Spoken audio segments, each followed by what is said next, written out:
తిరుపతి వెంకన్న లడ్డు దానికి వాడిన నెయ్యి ఆ వివాదం ఎంతకు సద్దుమణకుండా చూడాలని రాజకీయ పార్టీలు, ముఖ్యంగా ప్రధాన పార్టీ పాలక కూటమితో సహా ఎన్డీఏతో సహా ప్రయత్నిస్తున్నట్టు కనిపిస్తుంది. చంద్రబాబు నాయుడు గారు నిన్న ఆయన అధిక కార్యక్రమాల్లో పాల్గొంటూ చెప్పులు వేసుకొని వెంకటేశ్వర స్వామి ఫోటో పట్టుకున్నారు, అవమానించారు, స్వామివారి ప్రతిష్టను దెబ్బతీస్తున్నారు. ఇవన్నీ వెంకటేశ్వర స్వామి ప్రతిష్ట ఎవరో చెప్పులు వేసుకుంటే తగ్గిపోయేదంత చిన్నది కాదు నిజానికి.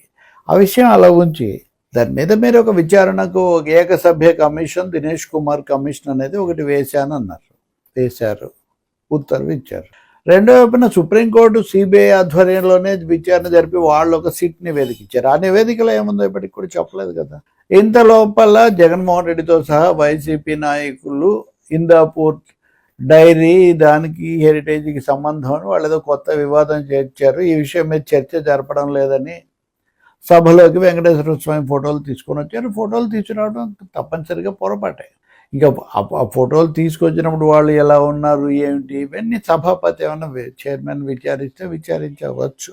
సభలోకి ఫోటోలు తేవడం పొరపాటు అని అప్పుడు వాదించారు. కానీ సభా వ్యవహారాల మంత్రిగా సీనియర్ మంత్రి పయ్యావుల కేశవ్ అక్కడేమీ చెప్పుల గురించి మాట్లాడాల.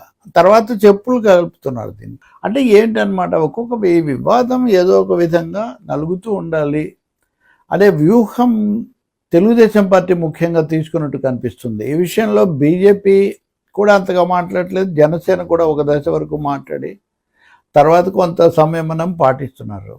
ఇప్పుడు ఏమంటారు చంద్రబాబు నాయుడు గారు అంటే, నేను మాట్లాడొద్దు అనుకున్నాను, ఇది సున్నితమైంది అంటూనే ఇంకా ఇప్పుడు చెప్పుల దాకా దీన్ని తీసుకొని వచ్చి హిందూ మతాన్ని దెబ్బతీశారు, పవిత్రతను దెబ్బతీశారు, కుట్ర పన్నారు. ఈ మాటలన్నీ కొంతమంది మాట్లాడడం చూస్తుంటే కనుక అంటే మతాలు, దేవుళ్ళు, విశ్వాసాలు అంత సులభంగా దెబ్బతినిపోతాయి. వాటికి ఎంత బలమైన లోతైన పునాదులు ఉన్నాయి.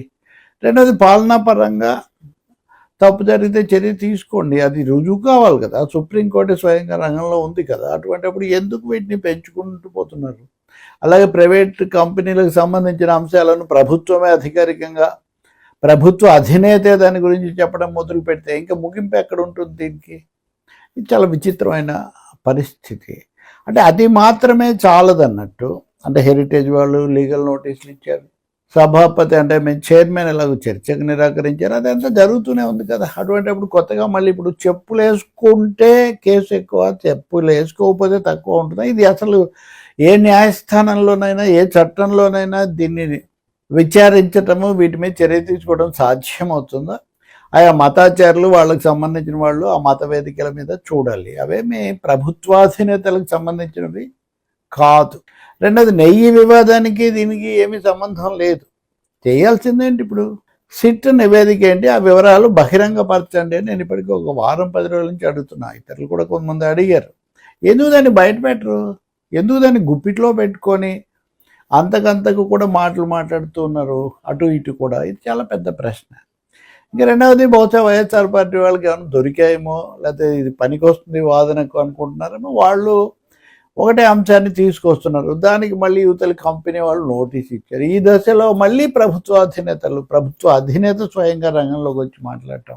అదే కాదు, నిన్న మీరు గమనిస్తే చాలా చోట్ల సందర్భంతో ప్రమేయం లేకుండా టీడీపీ నాయకులు, కొన్ని చోట్ల జనసేన బీజేపీ నాయకులు కూడా ఈ లడ్డు అంశం మాట్లాడారు. ఆ మాట్లాడడం మళ్ళీ మతము, పవిత్రత, ఇది ఇక్కడ ప్రభుత్వం చేయాల్సింది అవినీతి. ఒకవేళ వాళ్ళకి పూర్తి విశ్వాసం ఉండి మహాభక్తులు అనుకున్న తప్పు చేస్తే అవినీతే.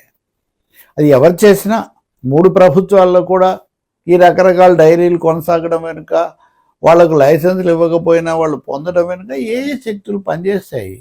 ఇప్పుడంతా హఠాత్తుగా ఎందుకు వచ్చాయి? ఈ విషయాలు పారదర్శకంగా చెప్పాలి. ఎట్లాగో సుప్రీంకోర్టు విచారిస్తుంది కాబట్టి అక్కడే అదనపు సమాచారం జోడిస్తే వాళ్ళు చెప్తారు. కాబట్టి ఈ సమయంలో దీన్ని పెంచటము, కొత్తగా చెప్పులు ఈ చర్చలోకి రావడం చాలా అవాంఛనీయంగా కనిపిస్తుంది. ఈ సమయంలో ఈరోజు భూమన్ కరుణాకర్ రెడ్డి మాట్లాడారు, అంబటి రాంబాబు కూడా మాట్లాడారు, మాజీ మంత్రి జైలు నుంచి బయటకు వచ్చిన ఆయన. తెలుగుదేశం ఎన్డీఏ నాయకులు సరే చాలా చోట్ల మాట్లాడారు, హెచ్చరికలు చేశారు.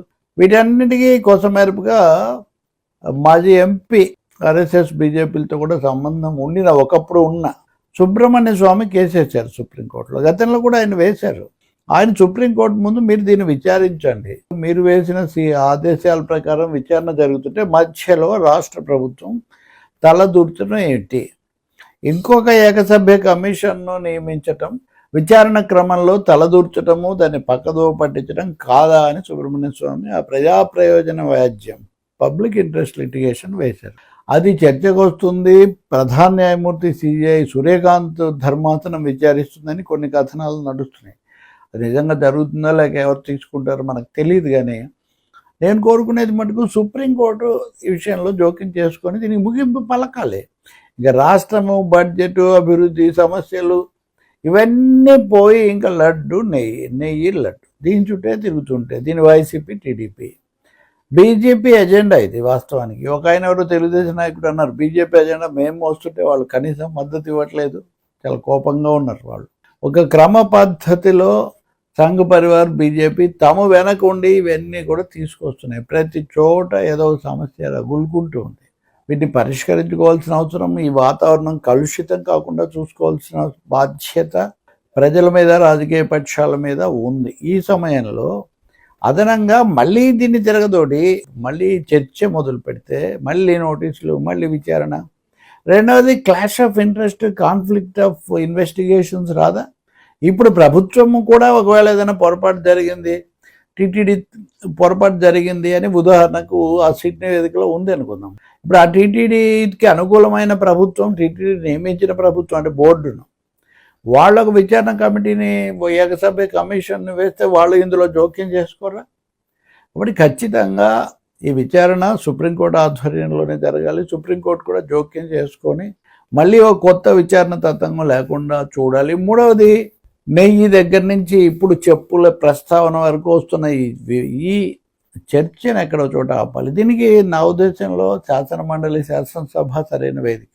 రెండవది, సిట్ నివేదికను పారదర్శకంగా బయట పెట్టాలి. మూడవది, అందులో చెప్పిన వాళ్ళు ఎవరో ఆ పేర్ల మీద చర్యన్నా తీసుకోవాలి, యాక్షన్ టేకన్ రిపోర్ట్, లేకపోతే ఎందుకు తీసుకోలేదన్నా చెప్పాలి. ఇవేమీ చేయకుండా వైసీపీ వాళ్ళకి భక్తి ఉందా లేదా, లేకపోతే చంద్రబాబు గారికి ఎక్కువ భక్తి ఉందా, ఇది భక్తికి సంబంధించిన వివాదం కాదు.